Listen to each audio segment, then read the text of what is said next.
قسمت نشد ببینم خدا نگهداری کنم، فرصت نشد بمونم و از تو نگهداری کنم.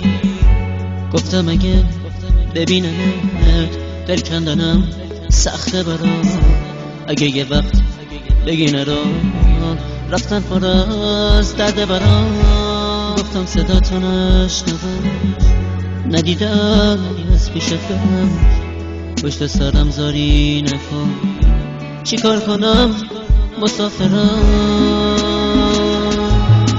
من میرم ولی باز تو بدون همیشه یاد تو از خاطر من فراموش نمیشه.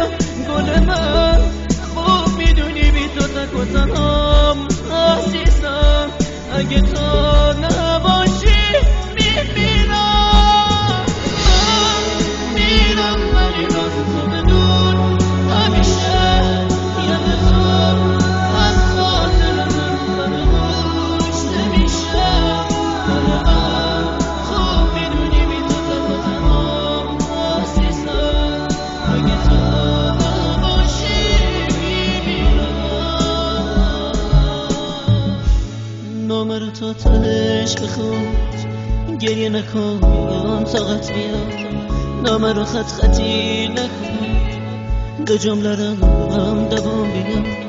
باور نکن یه بی وفا نامه میذارم و میرم، نه قسمت زندگی اینه به کی بگم مسافرم.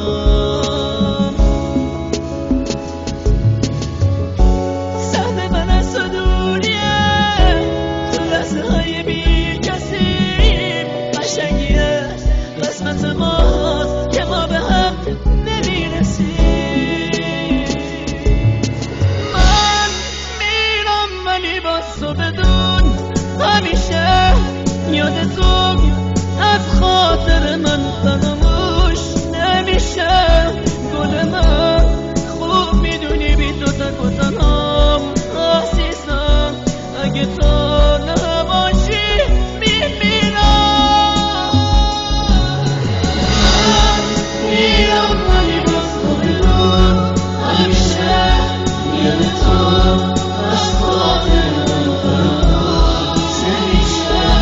گل من خوب میدونی بی تو تک و تنهام عزیزم، اگه تو نباشی میمیرم.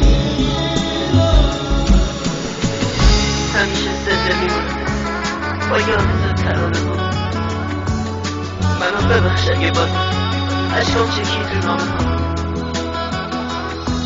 دیگه تموم شد فرصت خاطر ما میشه باشه، تموم خاطر باشه.